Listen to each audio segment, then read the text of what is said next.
দর্শক, আপনারা কিন্তু আমার হাতে দেখতে পাচ্ছেন, এটা কিন্তু আমাদের এলাকায় ধানের আটি বলে। আর আমরা যেখানে কাজ করতে আসছি এটা কিন্তু মুড়ির আটি বলে। মানে এটা নিয়ে আর কি গৃহস্থর সাথে আমাদের একটা কষাকষি হয়ে গেছে। আমরা বলি আমাদের এলাকায় ধানের আটি, আর এখানে যে আমরা কাজ করতেছি তারা কিন্তু বলতেছে মুড়ির আটি। তো আসলে যে আপনারা যে ধানগুলো কাটতেছেন, আমাদের এলাকায় এটা কি বলে? ধানের আটি বলে। ধানের আটি না? হ্যাঁ। আর আমরা যে জায়গায় কাজ করতেছি এটা বলতেছে মুড়ির আটি। মুড়ির আটি। হ্যাঁ। তো দেখেন দর্শক, আপনারা হয়তো আপনাদের এলাকায় ধান বা অন্য অন্য নাম বলতে পারে।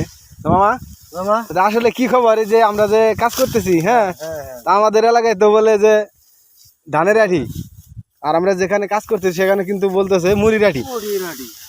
এটা তো আমরা বুঝতেছি না, তাই না? না বুঝতে পারছি না। মুড়ি কিসে? মুড়ি কিসে? ধানের থেকে। হ্যাঁ হ্যাঁ, এটা আটি হইলো ধানের। এই যে বুঝতে তো লাগবো। আসলে দেখেন আমরা কিন্তু সকাল থেকে অনেক জায়গা কেটে ফেলাইছি, আর আমাদের লোকজন ওই যে লালছে, বুঝছেন?